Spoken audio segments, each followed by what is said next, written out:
This is one of 5 battery modules I'm putting into the car. This particular module is split into 2 boxes. This one has 5 batteries, goes under the passenger seat, and another one with 5 batteries goes under the driver's seat. So it has a total of 10 batteries. The car actually has 72 batteries.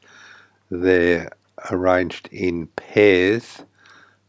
So that's 36 pairs of batteries, each 3.2 volts. So that's just over 112 volts total, which is what the electric motor needs. I've wrapped tape around each of the batteries. They're quite thin aluminium, and I don't want them to wear through vibration and so on.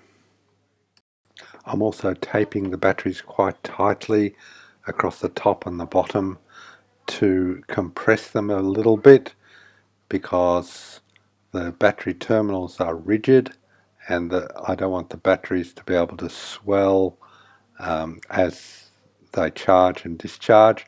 They will be held tight once the battery box is assembled, but in the meantime I just need to hold them tightly together.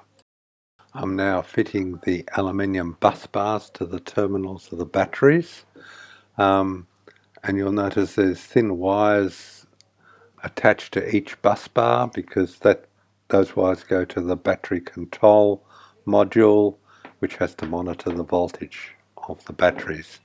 So that's what the thin wires are doing. Once I've done attaching the bus bars and the control wires, I have to check the voltage to make sure that all the connections are good. Once the bus bars are connected, I'm putting insulating material on top of the bus bars just so they don't accidentally make contact with the aluminium box.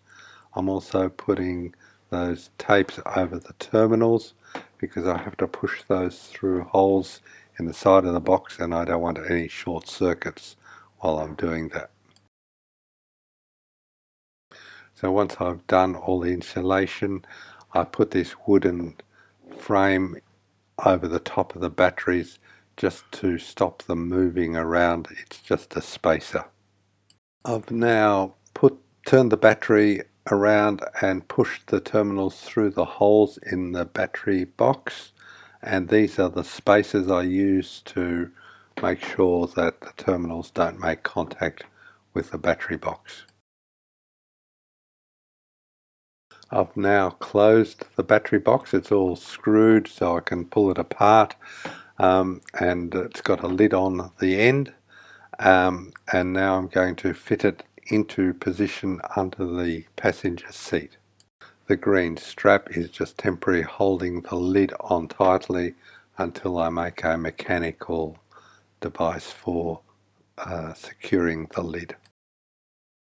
I now put a connector onto the wires that go to the control unit. I have to use connectors like this because I need to be able to disconnect the battery box if it needs to be dismantled.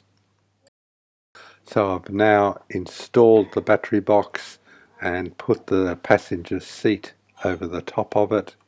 So this allows you to move forward and backwards pretty much how it was in the original vehicle.